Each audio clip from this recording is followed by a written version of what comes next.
Boa noite a todas e todos. Sejam bem-vindos às mesas de debates 2011, uma delas se realizando hoje. Eu sou Maria Mortati, escritora e professora titular na Universidade Estadual Paulista e membro da diretoria da União Brasileira de Escritores. Eu coordeno as mesas de debates 2021, que são promovidas pela União Brasileira de Escritores, criada em 17 de janeiro de 1958, com o objetivo de defender a liberdade de expressão, os direitos do autor, a democratização da cultura e o acesso à informação. E também promovida pelo Grupo Editorial Scortese, que desde 1982 edita, imprime e comercializa livros, promove concursos literários, organiza antologias de novos autores, realiza recitais e leitura de textos, participa de bienais e feiras do livro, promove palestras, oficinas sobre o livro e a arte de escrever, trabalha, enfim, pela formação de bibliotecas e pelo fomento do hábito da leitura. Em continuidade às que já foram realizadas em 2020, as mesas de debates deste ano abordam temas atuais relativos ao livro, à leitura, à literatura e envolvem autores, editores, mediadores de leitura, educadores, gestores de políticas públicas, profissionais do mercado livreiro e da indústria gráfica. Quem tiver interesse pode buscar a programação total disponível das mesas no site da Scortese, www.scortese.com.br. Neste ano estão previstas 9 mesas, uma por mês, sempre às quartas-feiras, de abril até dezembro. Esta é a segunda delas. Serão realizadas todas por meio virtual, por meio da plataforma Zoom. Vocês encontram em cada card o ID relativo a todas as mesas. O acesso é público e gratuito, aberto a todos os interessados. E todos podem participar com perguntas e comentários pelo chat. Essas mesas serão gravadas em vídeo e ficarão disponíveis no canal YouTube da TV Livro Scortese. Os debatedores convidados para as mesas são especialistas nos temas em debate, com larga experiência em seus respectivos campos de atuação, e representam diversidade de pontos de vista, proporcionando análises e reflexões sobre os principais desafios no contexto atual. A mesa de hoje não é diferente. A mesa de hoje trata do tema redes sociais, novas tecnologias e divulgação da produção literária. Pretende abordar o papel das redes sociais na divulgação da produção literária, o self-publishing e a publicação colaborativa, as facilidades das novas tecnologias. E esses são alguns dos principais aspectos do debate sobre o tema e a sua relação com o livro impresso, a leitura e a literatura. Para o debate sobre o tema, temos hoje a participação dos nossos ilustres convidados debatedores. Paulo Adair, que é apresentador do canal de entrevistas Papo Net no YouTube, publicou mais de 320 vídeos entre entrevistas e lives. Tem mais de 40 anos de experiência com alta tecnologia, já trabalhou na engenharia de produtos da Valita na década de 1970, na engenharia avançada da Sharp Componentes no início dos anos 80. E desde então assumiu a produção editorial de manuais, livros e revistas técnicas. Paulo Adair foi também responsável pelo treinamento de vários centros de tecnologia aplicada à produção editorial. Na década de 1990, criou e dirigiu o evento Infográfico, Encontro Internacional de Informática nas Artes Gráficas. Foi colaborador da revista Publish, no Brasil, desde a primeira edição nacional, e representante da publicação a partir de fevereiro de 2016. O outro debatedor, Paulo Stuck, é jornalista, mestre em comunicação social, psicanalista e escritor. Escreveu seu primeiro livro aos 9 anos de idade e, com 16 anos de idade, foi finalista de um prêmio literário em Santa Catarina. Atualmente, o Paulo Stuck tem 5 títulos publicados, especializando-se em romances de fundo histórico. Foi finalista do Prêmio Jabuti, da Câmara Brasileira do Livro, em 2020, com o livro A Filha do Reich. Neste ano, estão confirmados os lançamentos de mais 2 novos títulos. Também como debatedor, o nosso convidado, René de Paula Júnior, que se apresenta como um gerador compulsivo de conteúdo. René de Paula Júnior é profissional com 25 anos de experiência no mercado interativo E o seu currículo inclui empresas como Microsoft, Yahoo, Sony e diversas agências digitais, como Vanderman Flag e Agência Click. É alumni da Singularity University e é um consultor certificado em tecnologias exponenciais pela ExcelWorks, com participação em vários projetos internacionais. René de Paula Júnior é também produtor independente de podcasts, artigos, videoblogs e palestras. Um dos seus projetos pessoais preferidos são as dicas de leitura no Leia Vale a Pena, que vocês encontram em http://leiavaleapena.tumblr.com.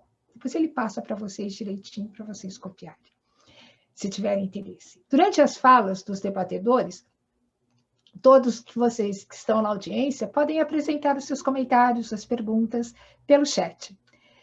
Ao final da fala dos debatedores, nós, então, apresentaremos as perguntas, os comentários. Vocês podem também fazer inscrição para perguntar oralmente ou comentar oralmente, e os convidados poderão interagir com vocês, entre eles e com vocês na audiência. Será um prazer contar com a participação direta de todos vocês. Depois das considerações finais, agora vem a parte mais interessante para todos que ficarem até o fim. Vai ser sorteada uma caneca da Escortece, né, Rodrigo? A caneca da Escortece que vai ser sorteada é apenas para os que estiverem presentes na sala naquele momento. Então, permaneçam até o final, né? Feito isso, então, estará encerrado. Eu agradeço, então, também em nome da União Brasileira de Escritores e do Grupo Editorial Escortece, agradeço aos convidados pelo aceite para participarem desta mesa e pelas contribuições para o debate, e agradeço a todos os que participam conosco nesta mesa. Convido também a participarem da próxima mesa, que vai se realizar no mês de junho, com o tema O Livro na Era Multimídia, Multiplataformas de Comunicação. Será realizada no dia 16 de junho, também quarta-feira. E depois das outras 7 mesas que se realizam até o mês de dezembro. Verifiquem a programação, são temas imperdíveis. Bom debate a todos. Com a palavra agora aos nossos convidados. E começamos com você, caro Paulo Adair.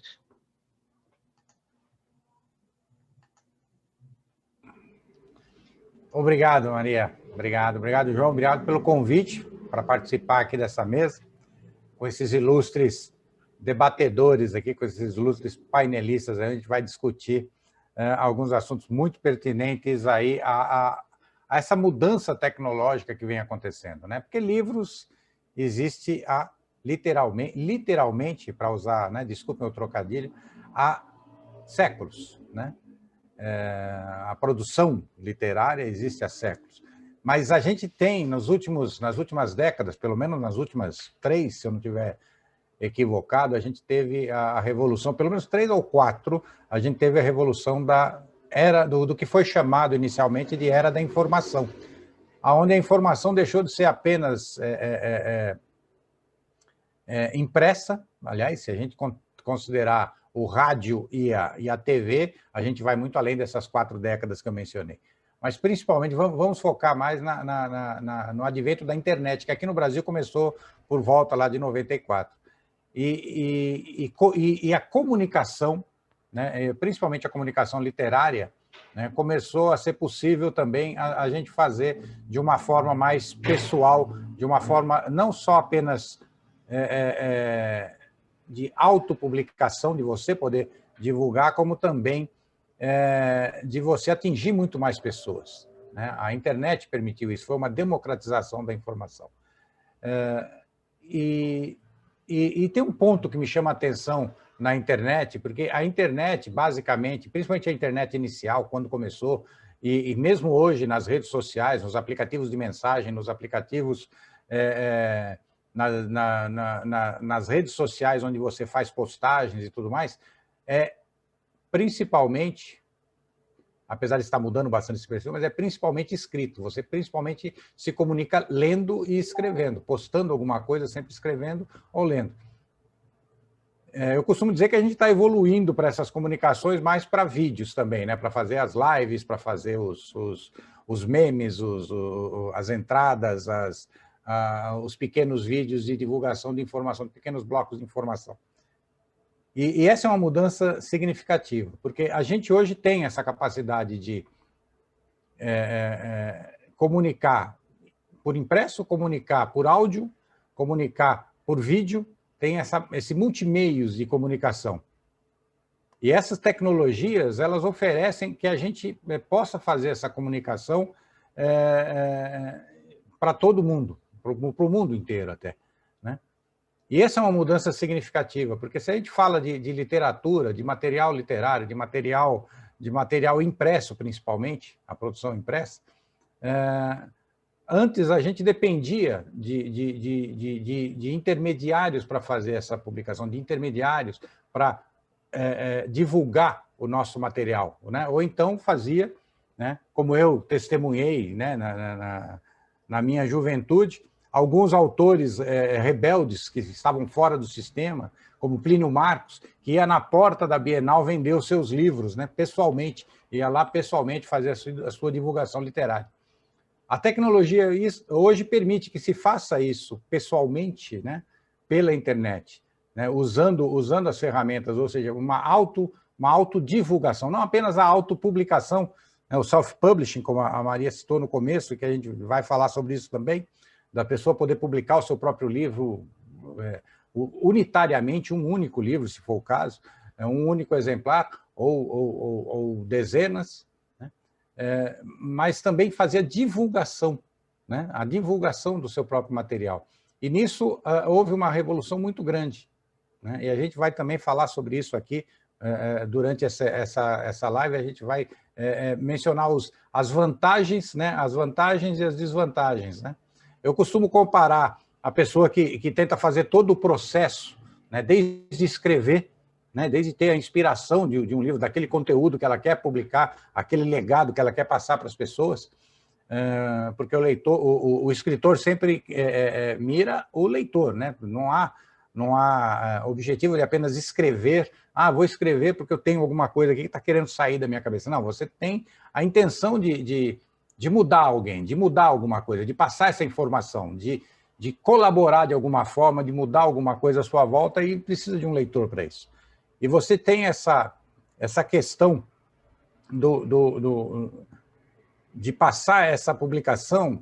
Hoje, essas ferramentas lhe permitem que você faça todo o processo, que você escreva, que depois você revise, utilize tecnologias no próprio processador de textos que você vai utilizar, que vai te ajudar até gramaticamente fazer algumas sugestões de construção de frase, de concordância e tudo mais. Você tem um revisor ali no próprio software, você tem depois a parte de publicação, a diagramação também, a autodiagramação nos aplicativos que permitem fazer essa diagramação, depois a edição, a publicação, a impressão sobre demanda. Todas as etapas ficam na sua mão, estão acessíveis hoje para o escritor, e ele faz tudo isso. Mas isso me lembra muito o One Man Band, né? O cara de uma banda só, o cara que toca todos os instrumentos, né? A gente não pode esquecer que, tudo bem, você pode tocar todos os instrumentos, mas será que você toca bem todos eles? Será que você tem essa capacidade, né? A tecnologia vai lhe dar os pincéis, mas não vai lhe dar o talento para fazer cada uma das tarefas necessárias, né? Então, esse é o ponto que eu vejo, o ponto de complicador do uso da tecnologia.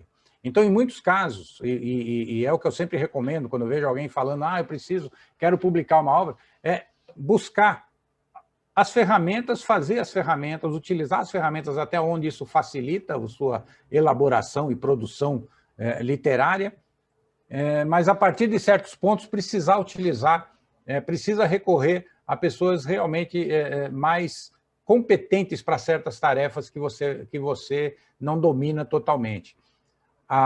O grande problema do grande avanço tecnológico é esse, na minha opinião. A gente tem essa questão de que a tecnologia é um facilitador muito grande, ele dá essa armadilha, essa sensação de empoderamento que a gente tem nas várias tarefas automatizadas, e que a gente começa a achar que sabe mais ou que faz mais do que realmente consegue fazer. E começa a ficar um trabalho não 100% ou não o melhor possível,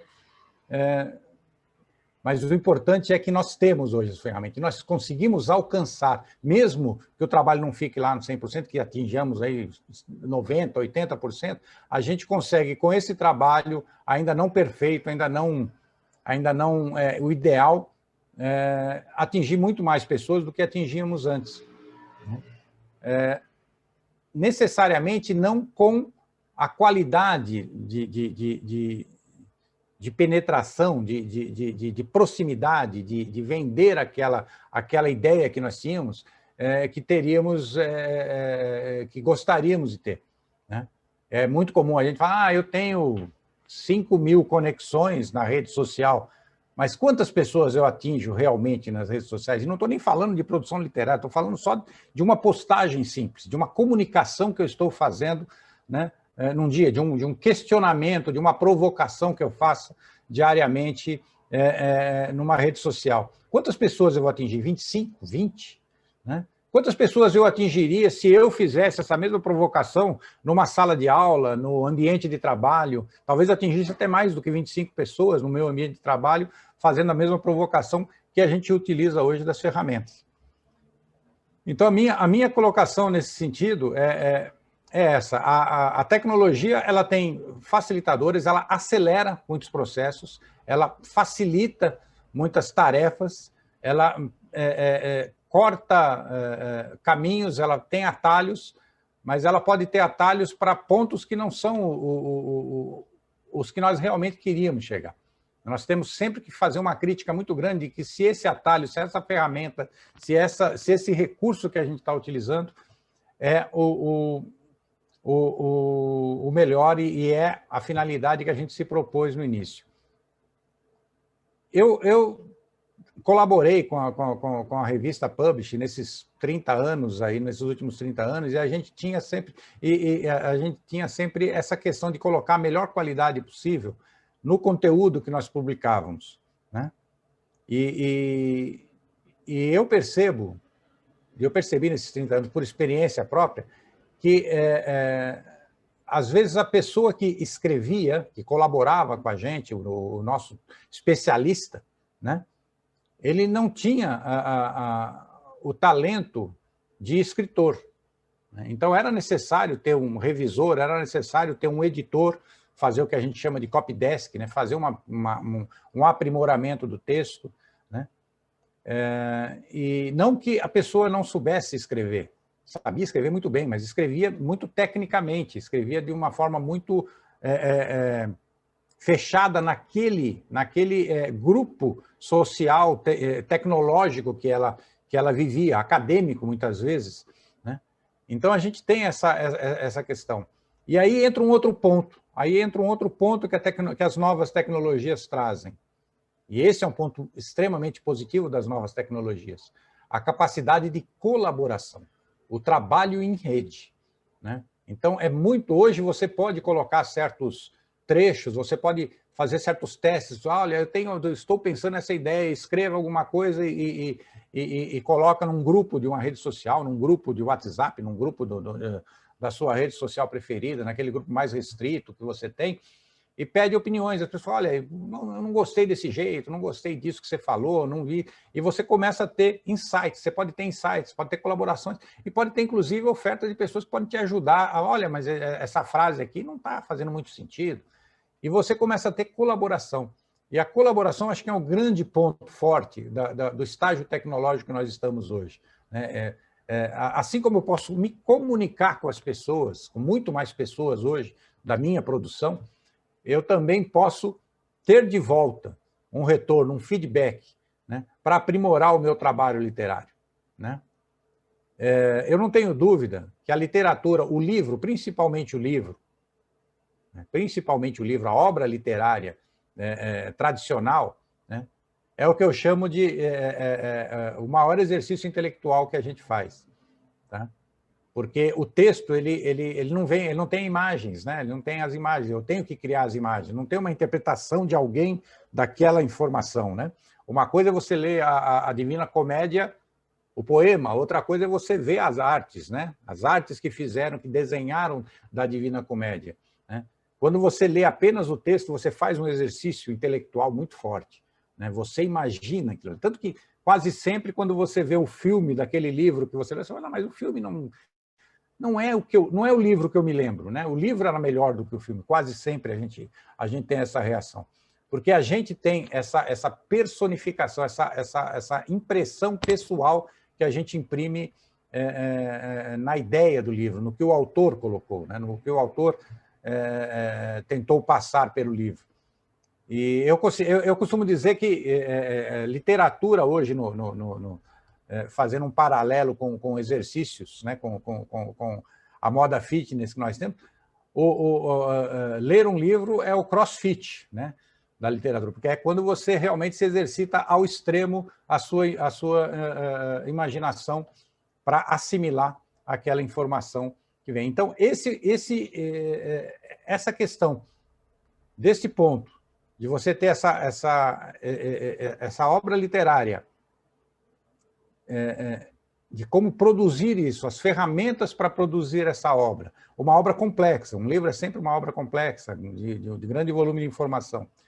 Você precisa de ferramentas, as ferramentas podem lhe ajudar muito, mas, por favor, sempre busquem ajuda naquilo que vocês acharem que as ferramentas não estão lhe dando o máximo do que você precisa. Seja sempre muito exigente nisso. E utilize as ferramentas tecnológicas no que elas são melhores, que é a colaboração, é a capacidade que você tem de atingir mais pessoas, não só de você passar de A para B as informações, mas também de pegar de B para A, de pegar o retorno e poder aprimorar ainda mais o seu trabalho literário, poder aprimorar. Não seja egoísta, né? Não ache que o seu trabalho final vai ser produzido sozinho, uma pessoa só, no one band, como eu falei, né? Uma pessoa só tocando a todos os instrumentos que vai ficar perfeito. Não vai. E também nunca exija a perfeição, senão você nunca termina, né? Você nunca conclui. Essa eu acho que é uma questão muito importante da gente saber utilizar a tecnologia, dosar a tecnologia, tirar os pontos positivos dela a nosso favor, não cair nas armadilhas dos pontos negativos que podem nos levar para um caminho errado, para uma produção equivocada. Tá? Basicamente isso que eu queria assim, de introdução para começar o nosso bate-papo aqui hoje. Eu acho que era basicamente essa a minha introdução que eu queria fazer, a minha provocação que eu queria fazer. Depois eu gostaria de falar mais um pouco também. E é isso aí. Obrigado aí pelo espaço.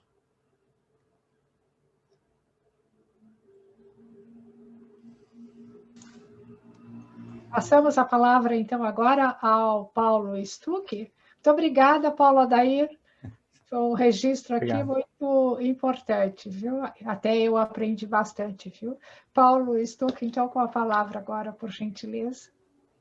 Obrigado, Maria. Boa noite, seu João. Boa noite, Paulos, né? Paulo e Renê de Paula. Nós estamos entre Paulos hoje aqui. Boa noite a todo mundo que está com a gente aqui, falando de literatura, falando de livro, que assim, é minha paixão, sempre foi.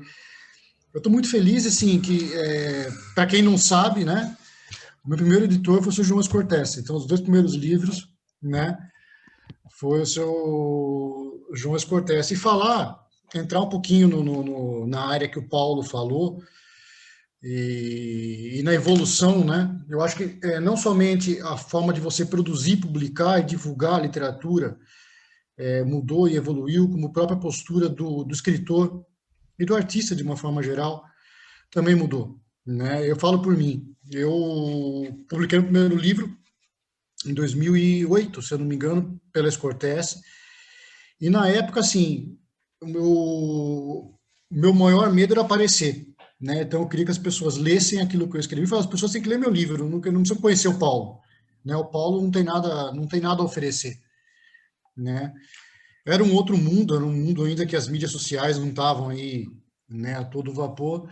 E hoje mudou muito, né? Eu acho que assim, pegando um pouco do que o Paulo falou, do self-publish, do cara da banda de um homem só, eu acho que quem escreve tem que ter muito claro, né, o porquê que ele está escrevendo. E isso foi uma pergunta que o seu João fez para mim, outros editores fizeram, meu agente literário fez, meu novo editor fez, né? logo que a gente começa o primeiro contato, é a pergunta que as pessoas fazem. Então, por que você está escrevendo? Por que você quer escrever? Né? É uma sensação pessoal, é um ego, você quer que sua família leia, né? Ou você quer realmente ser lido, né, pelo grupo de amigos, ou você quer ser um escritor profissional, né?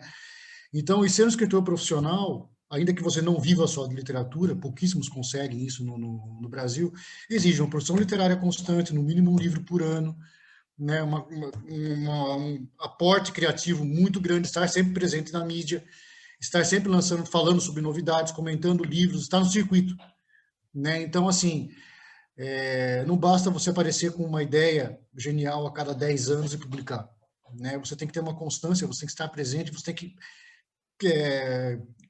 ratificar seu nome como escritor no meio, né? E daí chega, né, toda essa parafernália das mídias sociais para ajudar ou complicar, né? Eu costumo dizer assim, eu notei algumas coisas que o Paulo falou aqui, até passei um pouco do meu roteiro, para também não perder o gancho, para não dispersar muito a argumentação. Eu acho que tem de tudo hoje, né? Você tem o Wattpad, por exemplo, que, assim, pessoas escrevem novos roteiros para filmes e isso acaba se tornando livre, faz sucesso. Você tem autores independentes que publicam por aquelas editoras que entregam um livro para você e fala, se vira, e a pessoa tem aquela facilidade para falar, tem aquela facilidade para usar a mídia social, coisa que eu nunca tive, né? Então, assim, e consegue se vender, né? Consegue, claro, o produto tem que ter qualidade, né? E depois galgar novos postos, até em editoras profissionais, né? E você tem o cara que quer seguir carreira literária, que começa dando os primeiros passos numa editora de autopublicação, né, até ser visto por uma grande editora, por uma editora comercial, digamos assim. E daí eu falo que é fundamental duas coisas, gente, que eu aprendi na prática e perdendo dinheiro, tá? Primeiro, um agente literário. Primeiro, assim, claro, ler muito, produzir muito, quanto mais você escreve, mais você melhora, né? E a qualidade do teu trabalho vai melhorando. Então, assim, fora isso, tá? Você tem um agente literário que te ajude a colocar nesse grande circuito, né? Então, esse é um ponto. E o segundo ponto, que vai diretamente com aquilo que a gente está falando hoje, né, é alguém que ajude você a se expor nessa mídia. Né? Enquanto eu tentei fazer meu próprio trabalho de divulgação, eu só quebrei a cara.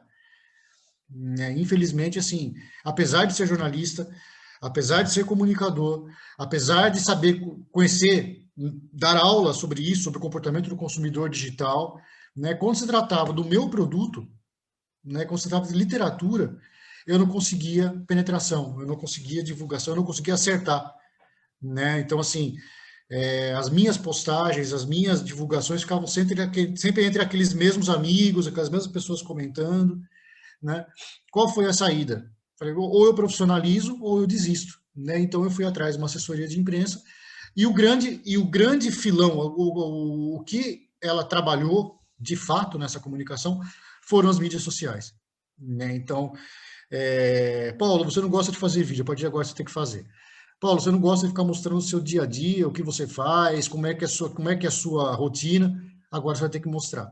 Então assim, além do Paulo, porque uma coisa que mudou muito, gente, é assim, a gente conversou um pouquinho isso na prévia, eu, Paulo, Renê e a Maria, eu acho que duas grandes mudanças aconteceram no mercado literário com as mídias sociais.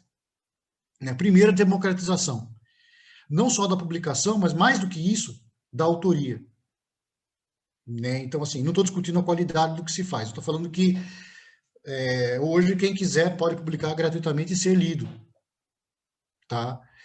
No segundo ponto que mudou bastante, eu acho que foi a desmistificação, não sei se o seu João concorda, se a Maria concorda, a desmistificação da imagem do autor, né? Do artista de uma forma geral. Né? Por quê? Eu até brinquei no bate-papo, na prévia que a gente estava conversando aqui, que assim, antigamente você se imaginava autor, você imaginava autor aquele cara distante, que você nunca ia encontrar, né? Talvez num café em Paris, aquele cara inacessível, né? Então aquela coisa, aquele cara super intelectual, né, de hábitos rebuscados. E hoje não, né? Você vê que diariamente o público interage com os escritores, com os artistas, com os atores, perdão, né? E eles estão expondo, mostrando a casa, mostrando a vida nas redes sociais. Então, eu acho que não é só o livro que está à venda quando se fala de divulgação literária em mídias sociais. Também é o autor. O autor se torna personagem daquele produto também, né? Foi algo que me custou bastante e ainda me custa, tá? Assim, não falo que eu fico confortável com isso, não fico, mas é algo que profissionais indicam, é algo que as pessoas estão fazendo, né? Principalmente no canal de vídeo, como o Paulo falou, né? Eu acho que isso é muito bacana, né? Aproxima muito o autor, desmistifica muito a figura do autor, né? Para para os leitores, né? Um outro ponto muito interessante sobre mídia social, né? Quando a gente vai falar de divulgação, e não sei se vocês concordam, doutor João, seu João, Paulo, Renê, fique à vontade para dar o pitaco, se vocês quiserem, né? Eu acho também que as mídias sociais colocam, como é que eu posso dizer, cai um pouco por terra aquela coisa da aura do intelectual, quando se fala em literatura também, né? Infelizmente, no Brasil, a gente tem muito ainda da herança colonial, né? De tudo que se produz, que a gente chama de cultura, é erudito, é ligado ao erudito, né? Então, a literatura é ligada ao erudito, a música de qualidade é ligada ao erudito, né? A arte, ao teatro, né? E o que você vê, e que isso já acontece em outros países, onde a literatura faz parte ativa da indústria cultural, né? Eu enxergo, pelo menos, uma pequena mudança, ainda que seja incipiente, mas uma mudança que está ocorrendo também aqui no Brasil. Haja visto algumas séries, alguns textos, alguns roteiros baseados em livros estão indo para a TV, cada vez mais, né? Via Netflix, a Globo começou um movimento lá atrás, né? De transformar alguns clássicos da literatura em teleséries, né? E agora com a Netflix, né? Então, eu acho que isso ajuda sim, essa convergência de plataformas ajuda sim a divulgar, né? Incentiva quem gosta de escrever, incentiva quem viu o filme a ler o livro também, incentiva novos leitores. Então, eu vejo com muito bons olhos essa desmistificação da literatura como algo erudito, como algo que exige um trabalho rebuscado, uma escolha de cada palavra, né, uma colocação perfeita, né?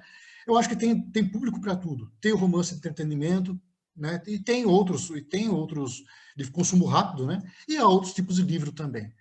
Eu acho que quanto mais o mercado se tornar plural, mais oportunidade há para trabalhos de qualidade em várias áreas, né? E as mídias sociais têm propiciado isso, né? As mídias sociais têm sido uma plataforma para alavancar isso, né?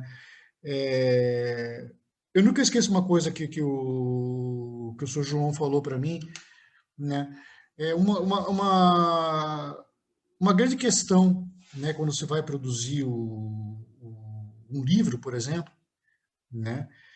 É que o autor, não falo brasileiro, mas não sei se isso acontece também em outros lugares, é muito resistente à intervenção do editor, né? Então, assim, às vezes são opiniões necessárias para melhorar o trabalho. E o cara acha que escreveu o livro da vida dele, né, que aquilo é um produto acabado, né, que é uma grande obra de arte, e é aquilo que ele quer publicar, né? Eu não quero que o meu trabalho seja comercial, né? Então, eu acho que a gente tem que desmistificar um pouco essa questão do que a gente chama de comercial, né? O livro, ele tem duas faces, né? Do escritor e do leitor, né? Eu brinco que se não tem quem leia, o livro não existe. Você pode ter escrito o melhor livro do mundo, se você não tiver leitor, ele não existe. Ele simplesmente não existe. Então, assim, o livro é uma obra realmente que ela tem dois pais, né?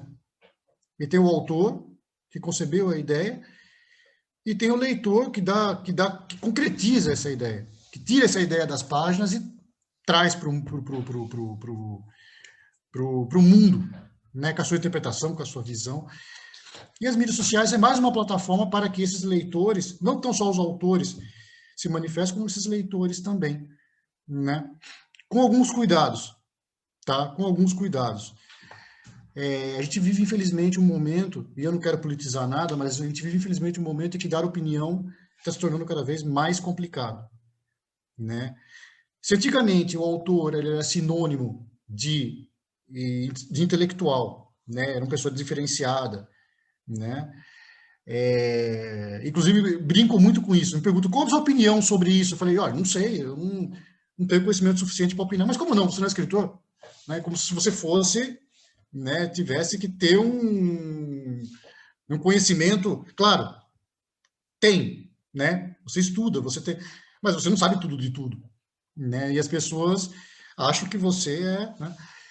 Então, assim, toma muito cuidado se antes o escritor ele dava lastro a determinadas posturas, a determinadas ideias, a determinadas correntes, hoje você tem que tomar muito cuidado com o que você expõe e tomar certas posturas em mídia social, justamente porque isso pode atrapalhar também, né, a imagem do seu livro. Não acho isso positivo, mas é um cuidado. Quem está pensando em usar a mídia social para divulgar o trabalho tem que ter também.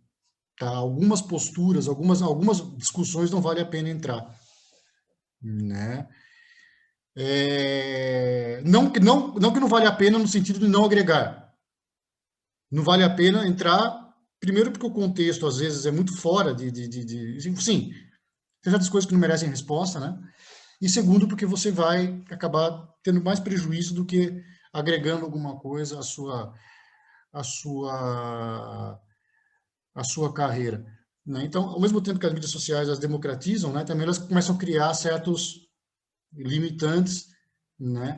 Que o escritor, isso uma assessoria de imprensa vai orientar, né? Qualquer um que procurar uma assessoria de imprensa aí para divulgar a sua imagem online, uma das primeiras coisas que eu vou falar para você é cuidado com o que você fala em mídia social, principalmente hoje em termos políticos, né? Não que você não seja um formador de opinião, mas tomar muito cuidado com o que você fala e o tipo de discussão que você compra, né? E depois eu gostaria de ouvir também dos colegas o que vocês acham, o que vocês pensam disso, porque é sempre um problema, é sempre um terreno espinhoso, né? O fato que é o seguinte, resumindo, né, e antes de encerrar, eu acho que as mídias sociais vieram agregar demais, né? Eu falo por mim, que não tinha nenhuma experiência com divulgação literária em mídias sociais, fui atrás de quem conhece, né? Eu realmente não posso dizer, se eu falar que eu não estou colhendo resultados, é mentira, né? Então, ajuda muito, sim, mas antes disso, um produto de qualidade, né? Saber que tipo de livro é o seu, para quem você escreve, né? Que gênero é o seu, que tipo de leitor você quer atingir, quem que é seu público, né? E abaixar um pouco, eliminar um pouco do preconceito de que para determinado público eu não escrevo, então o público não lê, né? Eu, honestamente, eu falo tem especialistas muito melhores do que eu aqui hoje presentes, opinando, eu honestamente não sei se o brasileiro está lendo menos ou se o brasileiro está lendo mais, né? Talvez livros físicos, livros como a gente foi educado, talvez esteja lendo menos, não sei, se pensar que quando eu era criança o número de alfabetos era maior, né? Então não sei, realmente não sei, tá? Eu acho que continua lendo pouco, né? E continua lendo muita coisa de baixa qualidade. Agora, há um potencial muito grande, né? E tanto para o mercado literário como de leitores, né? Haja visto o número de jovens, na última Bienal do Rio, o número de jovens que estavam lá, principalmente mulheres, autoras, né? Há ciclos de literatura também, que os jovens estão muito atentos. Então, assim, a gente teve a fase do vampiro, teve a fase do romance hot, a gente teve a fase do feitiço, né? A gente teve a fase agora das romances focados em mulheres fortes, né? Então, assim, há os ciclos, né, na literatura, os jovens estão muito atentos a isso e produzindo muita coisa independente, né? Então, o Kindle, por exemplo, está de olho nisso também já há muito tempo. Então, assim, eu acho que a gente tem que olhar a literatura e as novas oportunidades, a mídia social como algo bom, eu prefiro olhar como algo bom, tá? Que está realmente expandindo o horizonte e dando voz aí, dando oportunidade a novos autores. Carreira, profissionalismo, sucesso, depende do esforço de cada um, depende do talento e do esforço de cada um quer chegar e do investimento que a pessoa deseja fazer. Mas hoje está muito mais fácil ser lido do que algum tempo atrás, isso sem dúvida nenhuma, com prós e contras. Prós de uma abrangência muito maior na divulgação e contras com esses cuidados que eu falei para vocês. Né, o autor, ele faz parte do jogo também, a figura do autor hoje ele faz parte do jogo, ele está exposto. Então você tomar um pouco de cuidado com a forma como você se expõe, ainda que seja necessário se expor. Tá legal? É isso aí, pessoal.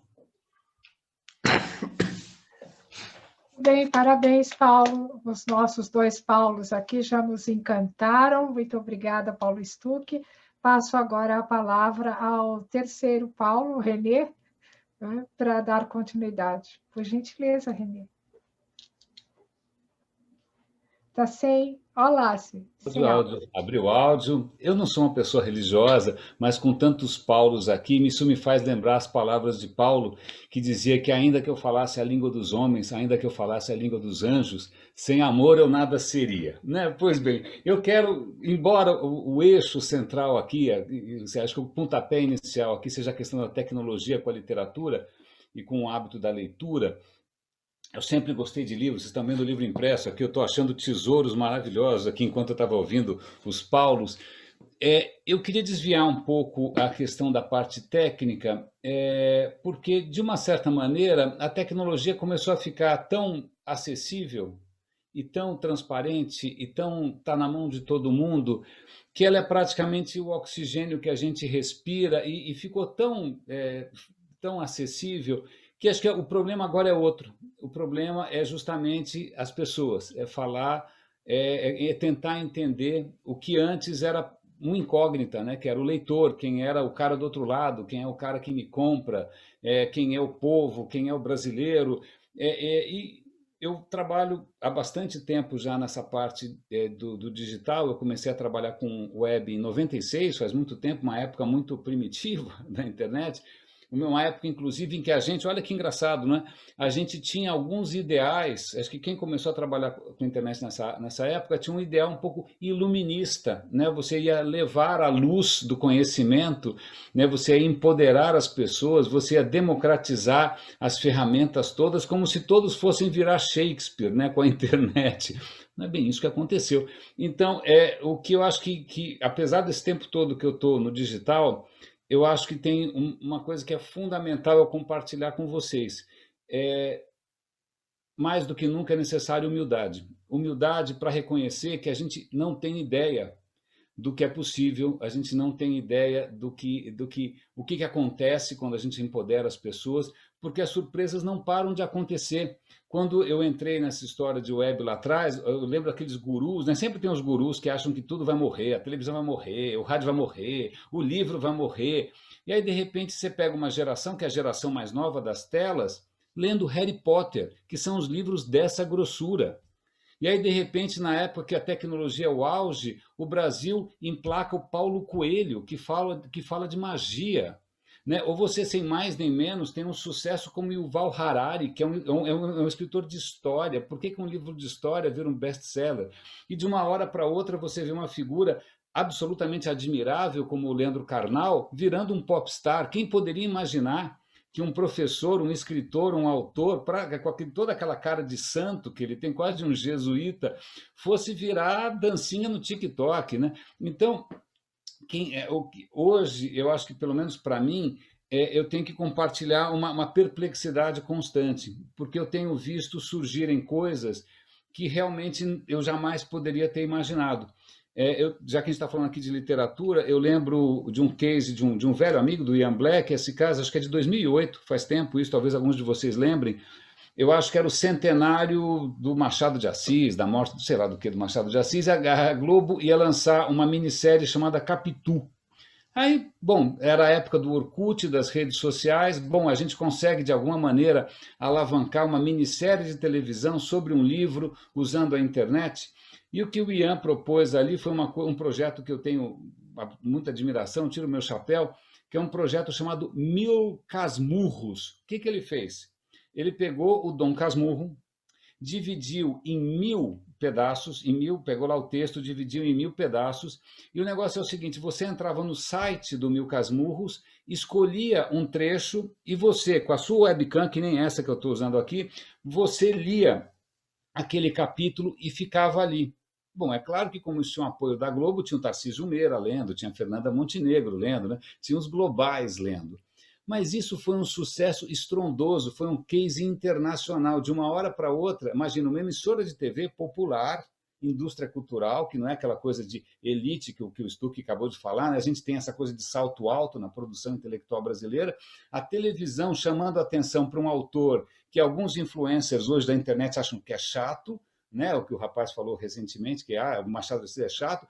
Bom, fez uma minissérie de televisão e isso literalmente bombou no Orkut, né? Bombou nas redes. Então tem alguns cases muito interessantes. E hoje eu tenho lá um canalzinho que eu dou dicas de leitura, muito modesto, né? É uma coisa meio de nicho, mas assim como eu estou hoje criando várias iniciativas para compartilhar o prazer da leitura, se você abrir no Instagram, está cheio de gente que está se constituindo como influenciador, dando dicas de leitura. E cada uma para sua audiência, né? É uma adolescente falando de livros de adolescente, então não vai ser lá o Rubens Evaldo Filho falando de cinema, não tem mais aquela grande autoridade. Você escolhe a sua autoridade, né? Então, isso é tão pulverizado que é muito difícil você manter isso no radar. Então, de repente, você tem alguém que é completamente adorado, idolatrado por milhões de adolescentes e você não sabe quem é. Então, você tem essa pulverização, inclusive, de quem está influenciando o prazer da leitura. Recentemente, eu vi uma reportagem sobre o uso do TikTok, que é uma plataforma que me deixa de cabelo em pé. Eu sempre trabalhei com isso, mas TikTok, por alguma razão qualquer, está além um pouco dos meus limites gástricos e hepáticos, mas o que acontece é que o TikTok tem gente dando dica de leitura em 30 segundos. É ruim? Não sei, né? Quem somos nós para dizer, né? Acho que tem um certo exercício aqui de humildade, porque a gente é um pouco, né? A gente defende o nosso quadradinho, o nosso cercado, como a gente gostaria que fosse o mundo do livro, né? Como que a gente gostaria que fosse o mundo da literatura, né? Só gente igual a gente. Não, né? Se a Livraria Cultura não teria a história maravilhosa da família Hertz, que eu admiro imensamente, se eles só vendessem Humberto Eco. Não, os caras têm que vender de tudo, né? Se não tiver o best-seller, se não tiver o Paulo Coelho, se não tiver livro que vende na banca de jornal, não adianta a gente achar que a gente vai ficar na Torre de Marfim. E o que eu vejo hoje é que realmente eu não sou capaz de ver tudo, porque tem 1000 flores desabrochando e é muito difícil imaginar o que vai dar certo. Eu sei que o digital, de uma certa maneira, sabe aquela história da mitologia grega? Você tinha aquele titã, que era o Cronos, que ele comia os próprios filhos, né? O digital fez um pouco isso com todo mundo. Então, quem era o guru do digital há 10 anos atrás, ele foi trucidado, está desempregado aí, porque as plataformas vão evoluindo e vão dando um tombo em todo mundo. Então, Orkut ninguém lembra mais, MSN ninguém lembra mais, Messenger ninguém lembra mais, ICQ ninguém lembra mais. A gente está sendo devorado por essas coisas todas.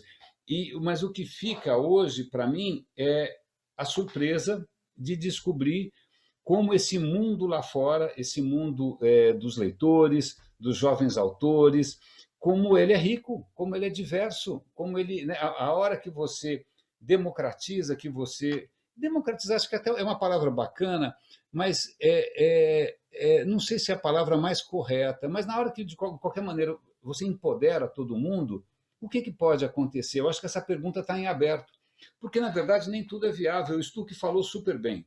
Né? Se Renê, eu escrevi um monte de coisa já, eu produzo muito conteúdo.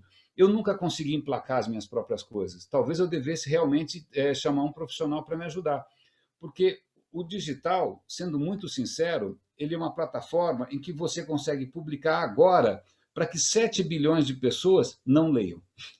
Não lê. Você acha que você está publicando, mas não está.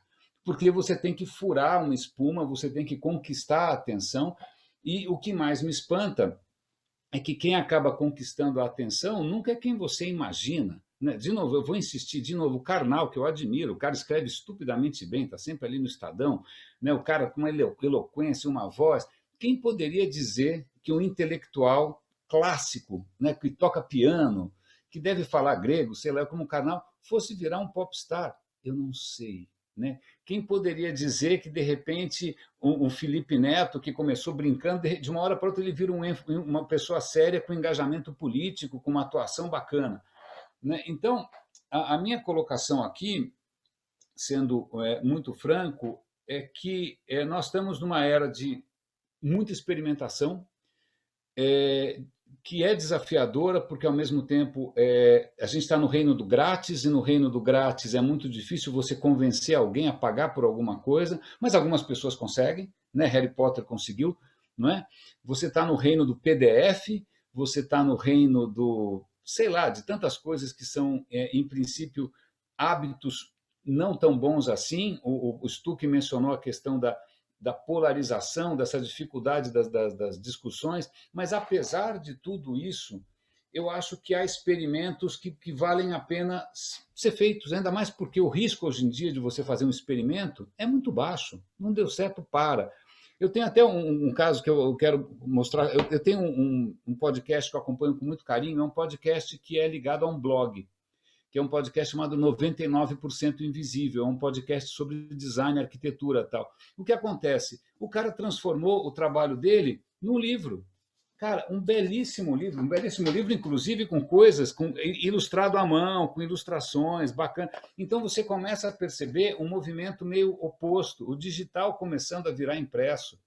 Você tem autores, tem um autor que eu admiro imensamente, que é o Neil Gaiman. Eu não sei se alguém lembra do Neil Gaiman. O Neil Gaiman, ele tem um trabalho, ele escreve livros, mas ele escreve também histórias em quadrinhos, né? Ele tem uma participação nas redes incrível, alguns audiolivros. Eu gosto muito de audiolivro, gosto mesmo, consumo muito audiolivro. O Neil Gaiman, ele lê os próprios livros, e você não sabe o prazer que é você ler um livro escrito pelo próprio autor. Quer dizer, quando o autor tem uma voz boa. Uma vez eu li Manuel Bandeira, quase infartei, né? O Manuel Bandeira tinha uma voz horrível. Mas, em suma, eu acho que tem uma questão aqui que de novo, exige de todos nós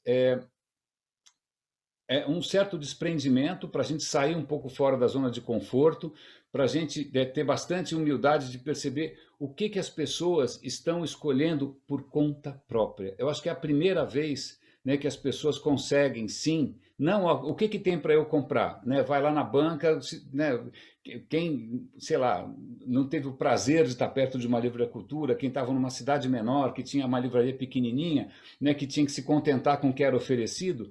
Não, cara, hoje as pessoas estão dando as cartas. Eu acho que isso é uma lição para todo mundo. O que as pessoas querem ler, como elas querem ler, o quanto elas estão dispostas a pagar. E eu acho que qualquer tipo de ideia pré-concebida que a gente possa ter, eu acho que está na hora da gente colocar em xeque. Né? Vou citar de novo, Harry Potter, quem poderia dizer? Vou citar de novo, Yuval Harari, quem poderia dizer que um livro de história ia fazer um best-seller? Né? Quem poderia dizer que, de repente, haveria uma demanda de roteiristas, como o Stuck colocou muito bem, para fazer minisséries? Né?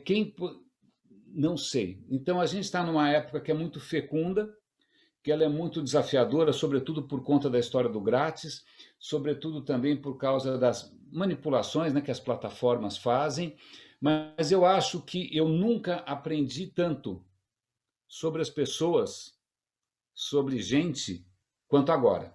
Porque até então eu estava ali sentado, eu era na Torre de Marfim, que o Stuck comentou, né? Eu só quero escrever, dane-se. Não, cara, agora a coisa é de mão dupla. Né? Você não pode ser surdo, a gente não pode ser surdo.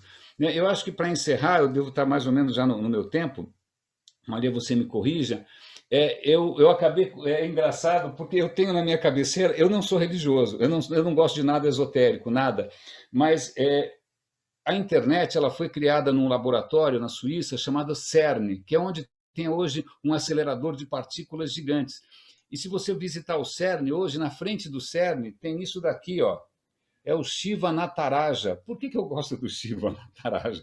É uma divindade hindu, ela está dançando com os cabelos ao vento num círculo de fogo, pisando sobre o demônio da ignorância. Então, quando eu estou meio chateado, quando eu estou achando que as minhas coisas não vingam, tal, eu me lembro do patrono da internet aqui, do Shiva Nataraja, dançando com os cabelos ao vento sobre o demônio da ignorância. Bom, eu acho que é isso que eu tinha para compartilhar com vocês.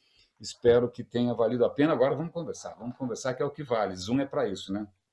É isso aí? Sim, vamos lá. Bom, muito obrigada. Estou, e penso que todos da audiência, estou encantada com vocês aqui ouvindo e gostaríamos de ouvir muito mais, né? Muito obrigada, Renê, também foi excelente.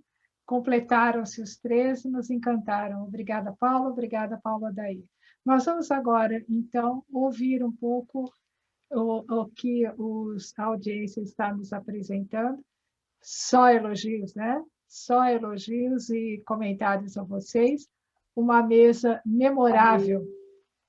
Eu vou ler alguns dos comentários aqui para vocês, e depois vocês também, por gentileza, Paulo Adair, Paulo Stuck e Renê, fiquem à vontade para fazer os seus comentários ou responder as suas perguntas, tá? Eu vou rapidamente aqui ler dos presentes. Olinda, sempre um prazer estar com vocês. De Renê, Renê passou as dicas de leitura pelo link, né? O Leia Vale a Pena. Pires, Valdemir Pires deve ser, já publiquei por editora comercial e universitária. Também autopubliquei, impresso. Pela primeira vez estou publicando em PDF, cuidando de todo o processo. É interessante e pesado, e também muito solitário. O amparo de uma boa editora permite que o autor se dedique a escrever, que é o seu métier. Mas editoras caça-níqueis existem e em nada ajudam. Muito interessante, Paulo. Geraldo Soares Malta. Justamente na era da comunicação, temos no Brasil um baixíssimo público leitor, pelo menos o leitor literário. Esse é o desafio, ampliar o público leitor. Natalia Andrade, comentário a algum de vocês, né? Sim, abrange muito. Ele é aqui em Batista, concordo contigo, Geraldo. Todos lemos muito com a internet, em especial no celular, mas conteúdo literário é bem limitado. Rosângela Langer, estou como leitora, sou recém-formada, escrevi apenas meu TCC. Pires, Stuck chama a atenção o fato de que o escritor hoje tem que ser uma espécie de animador cultural. Verdade, desafio complicado, difícil demais. Vejam que não há perguntas, vocês também podem ir ficando à vontade para fazer os seus comentários, viu, senhores debatedores? Bom, eu comentando, desafios e provocações importantes, Paulo Stuck, muito bom. Eliakim, o grande problema é o valor de uma boa e séria assessoria de imprensa. Rosângela Langer, me permita, Rosângela, vou pular correndo aqui, ela faz um comentário para mim. Muito obrigada, Rosângela. Eliakim também faz um comentário para mim, muito obrigada. Eu fiquei a vermelhinha aqui. Obrigada, Eliakim, obrigada, Rosângela. Pires, que beleza de evento, parabéns. Tânia Galuzzi, Paulo Stuck, você tem toda a razão. O produtor de conteúdo tende a aparecer, e eu continuo resistindo. Parabéns pelos livros. Rosângela Langer também leu, ficou surpresa. Renê de Paula Júnior, desculpa, Rosângela, estou acompanhando aqui. Muito obrigada. Renê de Paula Júnior, para quem gosta de ler, uma boa plataforma é o Goodreads, e ele indica o seu perfil lá, né? Que todos tenham o link aí no chat. Rosângela, já vou acessar para conhecer. Nathalie, muito bom. Muito importante a reflexão. 2 pais, né? Autor e leitor, e talvez um padrinho, eu comentei aqui, o editor. Rosângela Langer, democracia no Brasil é complicado, e a boa dica do Renê, o Goodreads. Ainda mais um pouquinho, pode ser? Nossa, tem muitos comentários. Aqueles cujos nomes eu já li, eu não vou repetir, sintam-se representados, mas são comentários sobre a excelência, muito bom, excelente. Um comentário a mais, o Geraldo Soares Malta, estou longe dos grandes centros, sem muita tecnologia e com internet fraca. Isso torna o fazer literário quase irrealizável. O desafio é fazer o melhor que está ao alcance, não deixando de procurar crescer. Outros comentários que se seguem, cumprimentando Paulo Stuck, Paulo Adair e Renê. João Cortese destaca a importância da diversidade, comentários sobre o mundo das possibilidades, e agora perguntas. Sim, até aqui comentários. Agora nós temos 2 perguntas. Do Eliakim Batista.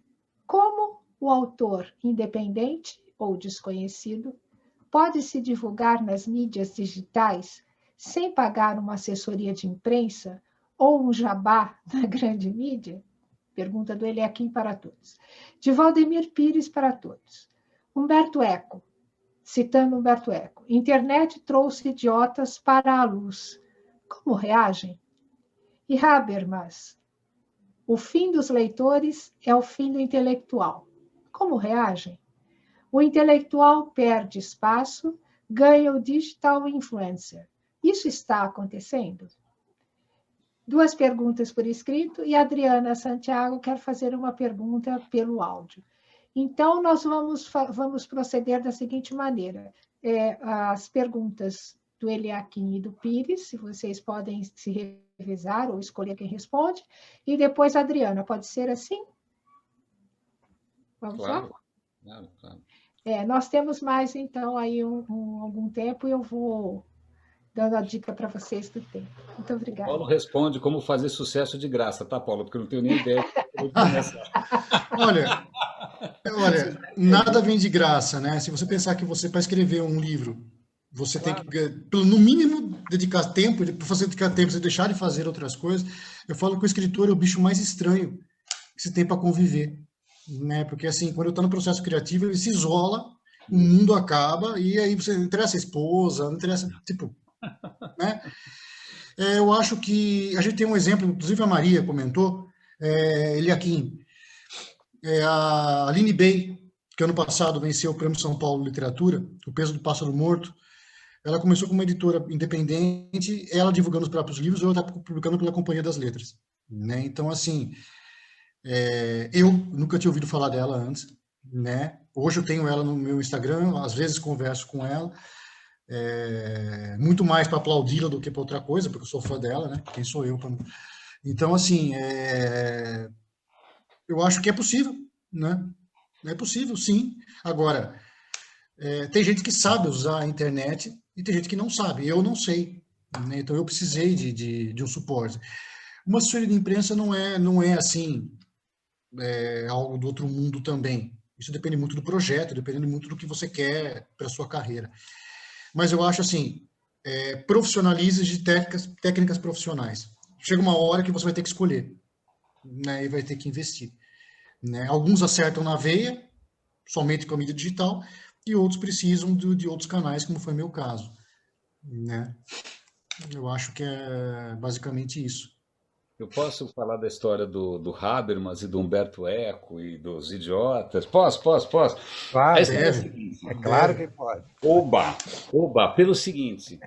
Eu acho que a gente tem que começar a prestar atenção no nosso próprio legado brasileiro. O Stuck mencionou isso rapidamente, não sei se foi influência francesa, ou seja o que for, mas que é uma coisa muito salto alto, né? Então, só é sério aquilo que é erudito. Por exemplo, eu quando fui fazer faculdade de comunicação, eu podia fazer cinema, que é aquela coisa bacana, pensa aí, né? O Limite do Mário Peixoto, A Terra em Transe, Glauber Rocha, Kurosawa, né? E no cinema era super legal, porque o bacana era o cinema comercial era um pecado, Hollywood era uma coisa horrível, inimaginável. Você tinha que fazer um filme que ninguém entendesse e que fosse um fiasco. Aí você era um gênio, né? Você era o Gerald Thomas do cinema brasileiro. Eu fui fazer rádio e TV. Eu me formei em rádio e TV que todo mundo torce o nariz, porque eu trabalhei com o Gil Gomes, eu trabalhei com o Celso Russomano, eu trabalhei no Aqui Agora. Isso ninguém gosta. E é uma coisa meio engraçada, porque a indústria ela só funciona se ela atender todo mundo. Não é só fazendo coisas do Humberto Eco ou do Habermas no original, de preferência, né, em alemão.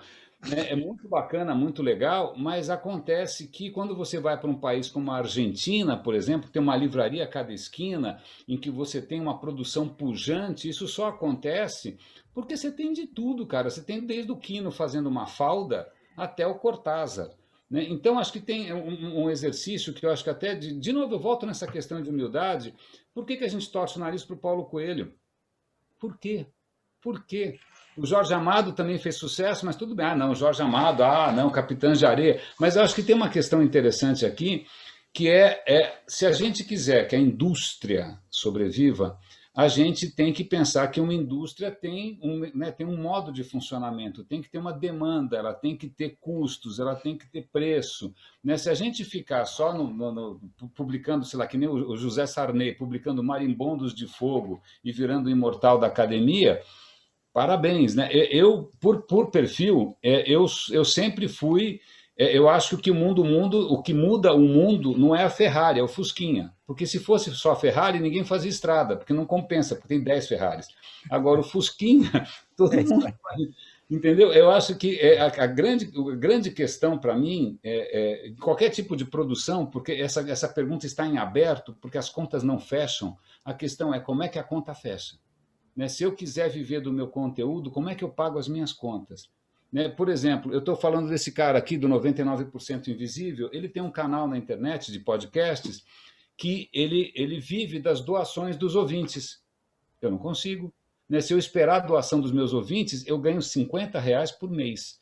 Né? Então, por que nos Estados Unidos é possível um cara sobreviver, né, como produtor cultural, com coisas de qualidade bacana, e em outros países não? O que a gente precisa fazer para tornar esse ambiente mais propício? Né? Eu acho que esse é um desafio para todo mundo. É lógico que é ótimo a gente achar que todo mundo é idiota. Todo mundo acha que o outro é idiota. Até o idiota acha que a gente é idiota. Mas a questão é que esse mundo acabou. Né? Tá todo mundo com o mesmo celular, com o mesmo aparelho na mão. Né? A gente tem que realmente começar a pensar como é que a gente cria uma indústria minimamente viável nesse cenário, que é um cenário que, eu repito, é muito desafiador. A conta não fecha, é muito difícil. É lógico, tem exceções, vou falar de novo. Harry Potter, Paulo Coelho, mas a questão e o resto? Como é que a gente faz? Então, acho que a primeira questão aqui de novo, acho que falaram aqui uma palavra que eu acho que é muito importante, diversidade. Existem inúmeros caminhos, existem inúmeras vozes, existem inúmeras demandas, tem um Brasil imenso aí, que de repente, cara, se você abrir uma biblioteca numa periferia, vai lotar. Aliás, tem uma coisa que é sensacional, sabe que quando teve o Katrina nos Estados Unidos, foi aquela desgraceira toda no Katrina, uma região pobre, os bairros que tiveram a melhor resiliência eram os bairros que tinham uma biblioteca pública. Entendeu? Cadê biblioteca pública? Se você abrir uma biblioteca pública, as pessoas vão, na periferia vai.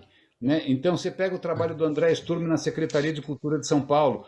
Cara, né, é difícil a gente descer da Torre de Marfim. Né? A gente tem que descer do salto alto e ver que o mundo é muito grande. Minha colocação. Assim, eu só acrescentando uma coisinha ao que o René falou. Você gosta de falar que o brasileiro, quem é menos letrado, quem é menos estudado, não lê, é uma coisa que falar que o brasileiro não gosta de música clássica, sabe? Tinha concerto de graça em São Paulo há um tempo atrás e lotava. Lota. Né? Então, assim, eu acho, respondendo, Valdemir, Humberto Eco, né, a internet trouxe idiotas para a luz, como reage? Acho que cada época tem um idiota que merece. Né? Se você pensar que os doutores, os expoentes da sociedade medieval, que eram os sacerdotes, os padres, faziam discurso enquanto pessoas queimavam, né? Então, assim, a sociedade sabe o que é interessante, assim, falando do Humberto Eco? Humberto Eco é um intelectual que eu admiro porque ele trabalhava em televisão, ele escreveu coisa para o cinema, ele escrevia coisa popular, então ele não tinha tanto salto alto assim. Ele precisa comer, na verdade é essa. Ele foi um intelectual pop, o cara é pop, total pop. Sobre Habermas, o fim dos leitores é o fim do intelectual. Eu acho assim, que tipo de intelectual que você está falando? Intelectual que escreve, porque assim, tem muito intelectual que produz, intelectual que usa intelecto. Né? Você pode usar intelecto para diferentes tipos de coisa. Né? Tem excelentes youtubers que produzem conteúdo de qualidade e que eu julgo intelectuais. Né? Então, eu acho que a gente tem, como falou René, rever um pouco do que o brasileiro considera cultura, do que o brasileiro considera como consumo de cultura, né? E parar de achar que, sabe, exemplo de gente culta é quem frequenta a livraria Cultura lá da Alameda Santos e toma cafezinho com encharpe no pescoço, boina. Isso, né? Isso. Meu, quebrado, né? Quebrado. Isso é um espelho europeu. sabe? Isso, O que é... acabou. Sabe, eu não gosto de Paulo Coelho, eu sou franco, não gosto, não consigo ler. Mas olha a colaboração que ele deu para a literatura nacional. Quer ver uma coisa que é curiosa também, E quem Stuck? sou eu para falar que não? Falando em cultura, o André, eu conheço muito o André Sturm, é uma pessoa que eu admiro bastante. Você pega o Museu da Imagem e do Som, que vivia empoeirado na Avenida Europa, tá bom? O André Sturm foi para lá e começou a fazer exposições que lotavam. Lotavam. O motorista do ônibus falava: ó, gente, quem quiser ir na exposição é no próximo ponto.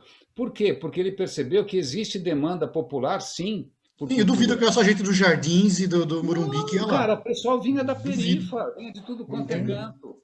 Né? A gente fica Deixa nessa eu colocar, fala que não faz mais deixa eu sentido. colocar uma coisa para vocês, que está dentro do que vocês estão falando. Eu fui muito amigo de Moacir Scler, acho que todo mundo sabe de quem é. Uhum. E lá, uma vez em Poços de Caldas, a gente foi jantar, começamos a conversar, e ele me ensinou uma das coisas que eu nunca esqueci, que eu acho que serve de base para todo escritor. Ele me disse: Cortez, se eu não participar de feiras, se eu não participar de palestras, se eu não participar de eventos, eu não vendo meus livros. Eu vivo disso. Então, vai um pouco o que o Paulo, o que o Stutt. falou, que é o seguinte: hoje você não vende só a sua obra como você fazia antigamente. Você chegava para o editor, entregava e assunto encerrado e não precisava nem aparecer. Eu vejo uma necessidade muito grande também você vender quem você é, a sua imagem. Só que hoje nós corremos um risco muito grande, acho que o Paulo também falou isso, de você, em determinado momento, se enforcar e falar uma bobagem, né? Então, Sim. eu acho que são poucos, é que nem jogador de futebol. Eu vou comparar com o jogador de futebol para não ficar um negócio muito extensivo. O jogador de futebol, todo mundo pensa que todo mundo ganha verdadeiras fortunas, que são todos milionários, mas são pouquíssimos. Pouquíssimos que ganham dinheiro, a grande maioria corre atrás da bola. O mundo dos escritores, dos artistas, dos músicos, é a mesma coisa, tá certo? O funil é muito grande.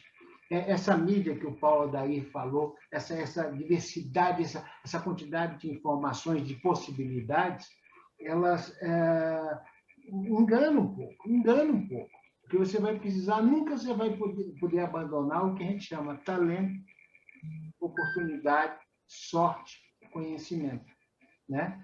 Por que aquele escritor, naquele determinado momento, conheceu fulano que publicou o livro, e aquele livro era um livro exatamente que as pessoas queriam ler? O que se atribui a tudo isso, além de talento? Sorte também. Então, hoje você precisa vender não só o seu livro, o seu conteúdo, mas também você precisa vender a sua imagem. E ela precisa ser bem vendida, porque senão você desaparece. Só essa observação do Paulo do Scler, que eu acho que é pertinente. Obrigado, João, muito obrigado. Vocês estão falando. Eu queria fazer um comentário sobre essa questão do Humberto Eco, que eu tenho uma posição muito simplista com relação a isso. O Humberto Eco estava se referindo a de que os idiotas agora eles podem falar e falar com muito mais gente, não só com aquela pessoa na mesa do bar onde ele estava. A questão é o seguinte, e eu acho que é um pouco mais elaborada do que o Humberto Eco tentou simplificar. A questão é que a internet hoje não dá mais a opção da mídia escolher os idiotas que vão falar, né? Essa é a grande questão, né? Hoje, todos os idiotas falam, e alguns podem chamar a atenção de outros idiotas, ou da população como um todo, e pode agregar, né? Pode agregar em cima das idiotices que ele fala. Isso vale para tudo, vale para a idiotice e vale para a intelectualidade, para o insight intelectual, vale para tudo. Então, assim como também os idiotas têm, às vezes, muitos intelectuais que antes não tinham condições, porque essa é uma questão, e o João falou bem sobre essa questão do talento, da oportunidade e da sorte. A internet, ela dá essa oportunidade, né? Ela favorece essa sorte. Então, hoje, mesmo a pessoa que não tem uma boa um bom trânsito, pode deixar uma informação lá que mais cedo ou mais tarde vai acabar sendo vista pelas pessoas certas, do jeito certo, no momento mais propício para que aquela informação, que num outro momento foi interpretada de outro jeito, possa ter uma repercussão maior. Então, essa grande acessibilidade que tem hoje, né, de democratização, né, que não é um termo bom, concordo com o René, não é um bom termo, acho que a popularização seria um termo melhor, né? As coisas estão mais populares, estão mais acessíveis, né? Acessibilidade, eu acho que é o grande fator de mudança da internet, né? E aí o René comentou sobre Paulo, né? E me lembrou um outro pensador do terceiro século, lá do quarto século, na verdade, que era o Santo Agostinho, que se tornou Santo Agostinho, né? E ele falava do mistério, né? Ele falava do mistério que era o princípio filosófico. Na verdade, a igreja tomou isso como a Santíssima Trindade, né? O Pai, o Filho e o Espírito Santo. Mas Agostinho falava em termos filosóficos disso, né? Ele estabeleceu um padrão filosófico para o mistério, que era o seguinte: é um conhecimento que existe, uma verdade que existe, e que você, como ser limitado, vivente, limitado, você não consegue entender completamente, né? E eu faço um paralelo hoje com a internet, né? Eu faço um paralelo hoje com o que a internet trouxe. Porque ele dizia que existe uma verdade que é ampla, muito, de um alcance muito além do que a humanidade é capaz de entender, e aí você consegue entender uma parte, você consegue perceber uma parte dessa verdade universal, desse mistério, como ele dizia, e você aceita essa parte que você entendeu, você aceita sem contra-argumentação, aceita porque você entendeu aquilo ali, você percebeu aquilo. E aí vem o que a Igreja Católica chamou de Espírito Santo e que Agostinho chamava de verbo, né? Que, na verdade, é você fazer alguma coisa com o que você entendeu. Então, existe a verdade, existe o que você entende da verdade e existe o que você faz com o que você entendeu. Que isso é que define o que você é. E hoje, na internet, isso está personificado na informação. Você tem acesso a toda a informação, mas é tanta informação que você só consegue compreender uma parte. E quase sempre você acaba escolhendo certos vieses, né? Certos pontos de vista, né? Certas formas de pensamento, de interpretação dessa verdade que são confortáveis para você. E aí você age em função disso, né? Isso leva a você adotar certos influenciadores, os influencers trabalham muito em cima disso, porque as pessoas têm muita informação, vão escolher uma pessoa como referência, vão escolher algumas pessoas como referência, e vão fazer alguma coisa com aquilo que eles entendem, e muitas vezes vão ser influenciados por essas pessoas para essas ações que serão feitas. Isso leva também, num outro extremo, à polarização, porque você acaba escolhendo, né? Eu costumo dizer o seguinte, que com o advento do livro, lá de Gutenberg, a gente matou muitos das crenças que existiam, que não tinham comprovação cabal, né? Que os livros davam, né? Os livros certificavam uma informação. E muita coisa morreu, muita crença morreu, né? Os terraplanistas, e por 500 anos não se falava muito disso. E agora, como a informação se tornou novamente extremamente popular, extremamente acessível, começa a ressurgir, porque as pessoas vão lá buscar aquela informação que lhes deixa mais confortável, que lhes deixa dentro de uma zona de conforto, né? E é isso que eu queria citar. Eu acho que é por isso que a gente tem essa impressão de que tem tanto idiota, como cita. Mas é uma forma de polarização. Quando você interpreta assim, você está sendo também... Está dando uma interpretação, porque não é porque a pessoa discorda de você que ela é limitada, né? Que ela é totalmente limitada porque tem uma opinião diferente. Ela pode até estar errada, pode estar extremamente equivocada, cientificamente falando, inclusive, bastante equivocada, mas ela tem o direito de expressão dela, né? Coisa que a internet lhe permite isso hoje. Paulo, vocês me desculpem, eu vou ter que interrompê-los, porque nós vamos... O senhor João Escortese, seu João, hoje é uma noite para a gente ter tido aqui 2 horas de mesa, 3 horas de mesa, porque tem assunto, e tem debatedor, e tem audiência, todos aqui doidos para falar, olha, vocês são encantadores, não? E nós estamos encantados. Mas eu tenho uma pergunta à Adriana Santiago que está na audiência, está inscrita para fazer uma pergunta. Nós já estamos encaminhando para o final, mas ela vai fazer oralmente e vocês aí têm 5 minutos para as respostas antes das considerações finais e depois o sorteio da nossa caneca. Não nos esqueçamos de que as respostas de vocês suscitaram outros comentários aqui. Eu tenho uma lista imensa que não vai acabar se a gente ficar aqui. Todos sorrindo, essa é a hora... Ô, Rodrigo, essa aqui é a hora daquela bela foto aí, todo mundo sorrindo, olha lá. De alegria. Bom, Adriana, por gentileza, então, fique à vontade para fazer a sua pergunta. Boa noite a todos.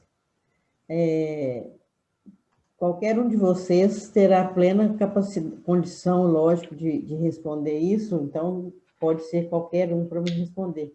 É só porque eu fico assim, vendo, eu tenho percebido nas redes sociais, especialmente no Instagram, inclusive pessoas queridas que eu gosto muito, que estão publicando e tal, e que eu desejo realmente que faça sucesso.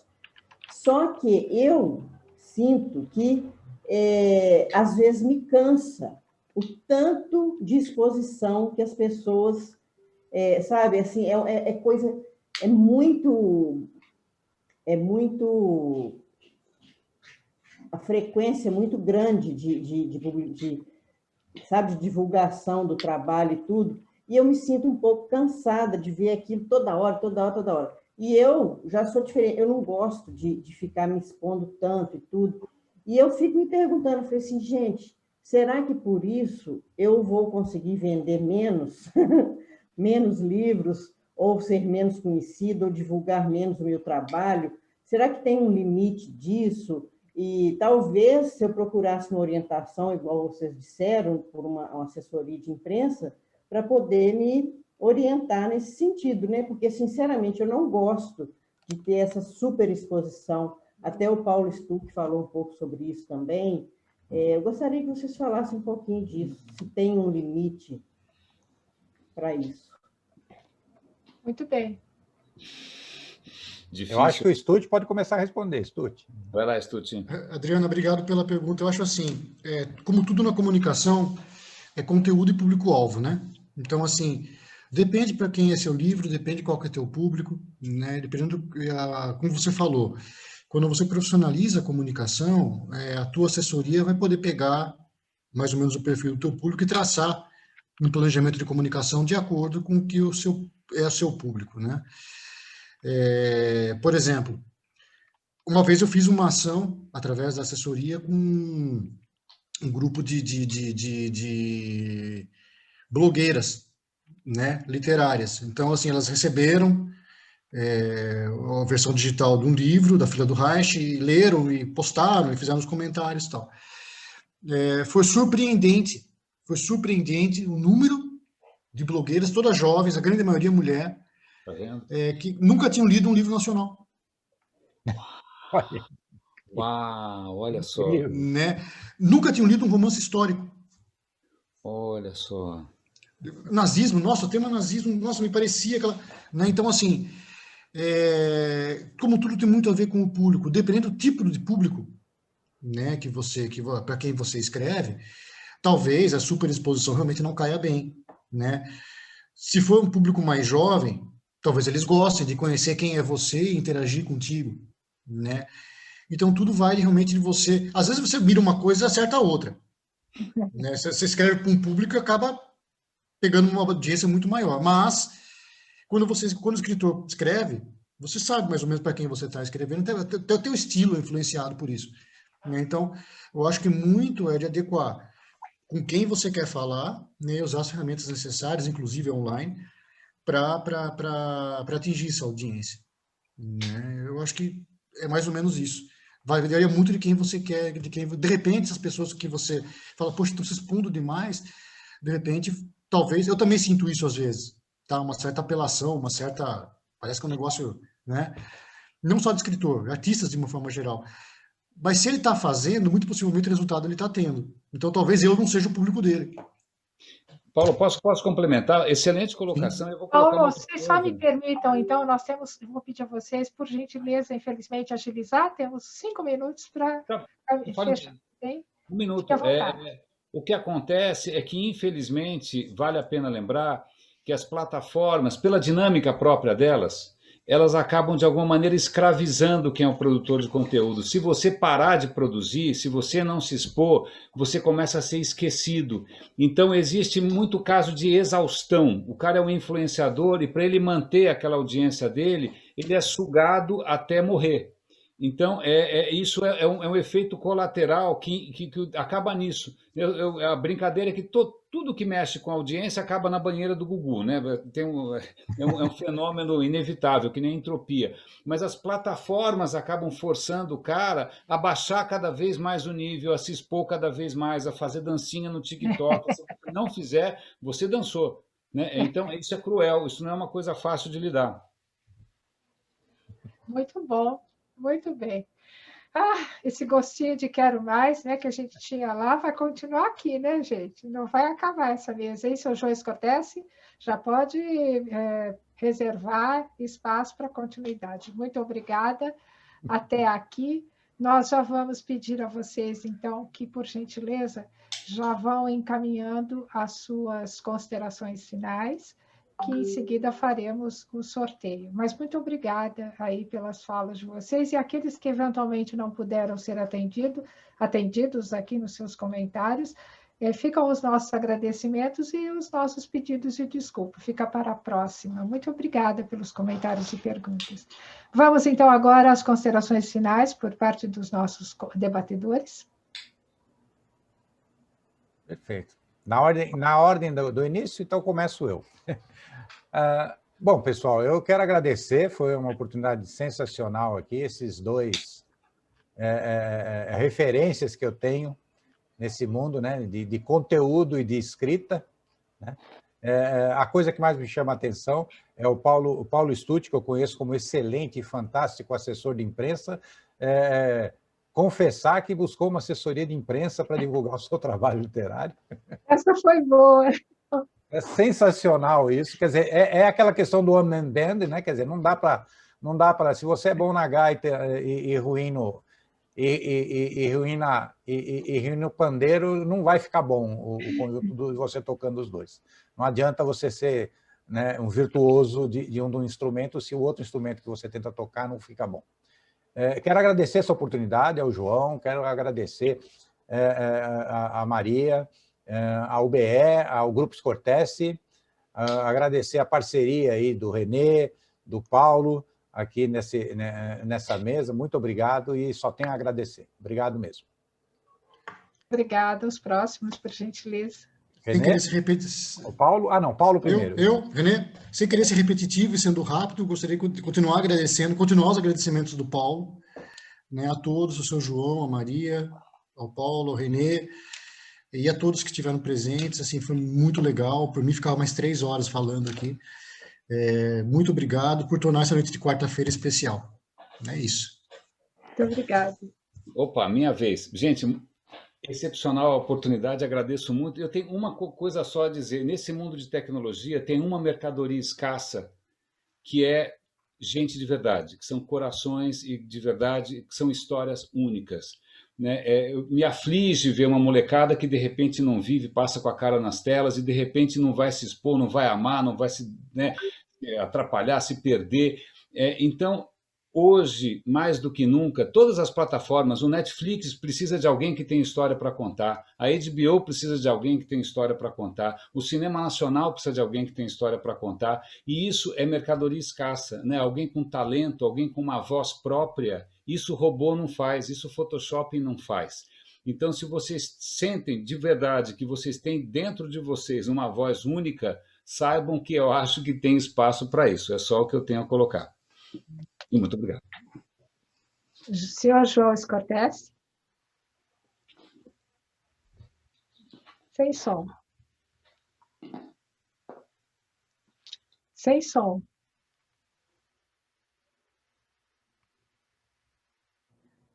Sem som. Pronto, melhorou? O Renê, bom, Paulo já conheço, os dois Paulos já conheço, o Renê agora virou um amigão. Mesmo que ele não se torne meu amigo, eu vou ser amigo dele, porque eu gostei dele. Mas ele me fez lembrar agora de uma amizade que eu tive. Um cara mineirinho chamado Fernando Sabino, né? Uma vez, num programa de televisão, eu contei para ele o quanto ele era importante na minha vida como escritor. Ficamos amigos. E eu coube a mim fazer uma pergunta para o Fernando Sabino. O que era uma boa história? Aí o René me lembrou dessa história agora. Eu perguntei, Sabino, o que é uma boa história? E ele me disse, é aquela que pode ser contada e vivida. Então, eu nunca me esqueci disso, né? Então, você pode contar uma boa história, porque alguém viveu, ou porque alguém escreveu sobre essa relação em viver, para que a gente também possa viver a mesma história. Então, é isso. Gente, muito obrigado. Estou muito satisfeito com essa mesa. Foi um espetacular e eu tenho certeza que a gente ficaria aqui horas e horas. Isso vai ser gravado, vai estar na TV Livre. Maria, agora é contigo. Vamos para o sorteio da caneca. Obrigado. Então, agradecendo também a todos. Quem me conhece sabe que a esta altura eu já estou muito emocionada, né? Porque a mesa foi linda. E nós temos agora que, infelizmente, encerrá-la. Muito obrigada. Paulos, queridos, Paulo Adair eu já conhecia, Paulo Stuck e René de Paula eu conhecia agora, mas é como se nos conhecêssemos há muito tempo, né? Aprendi muito com vocês também. Então, muito obrigada pela participação de vocês, pela brilhante participação de vocês e pelo encantador lugar que vocês ocuparam e as potentes falas de vocês, que nos encantaram, como toda a audiência já mencionou. Espero que nos encontremos em breve. Muito obrigada, João Scortese, por ter nos proporcionado mais uma mesa de debates, a segunda do ano, a próxima já em 16 de junho, e todas vêm sendo emocionantes e um sucesso.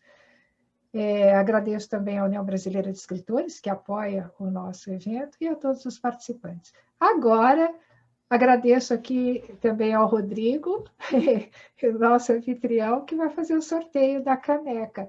Aquele que for sorteado, por gentileza, deixe o seu endereço no chat para poder receber a caneca, né?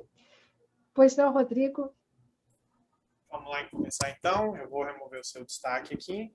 Todo mundo vendo a tela, né? Vamos começar o sorteio. Vamos ver. Quem vai sair? Meire Marion. Meire Marion, então, ganhou a caneca. Parabéns. Só deixar Parabéns, Meire. Meire, parabéns. Meire está sempre conosco, né, Meire?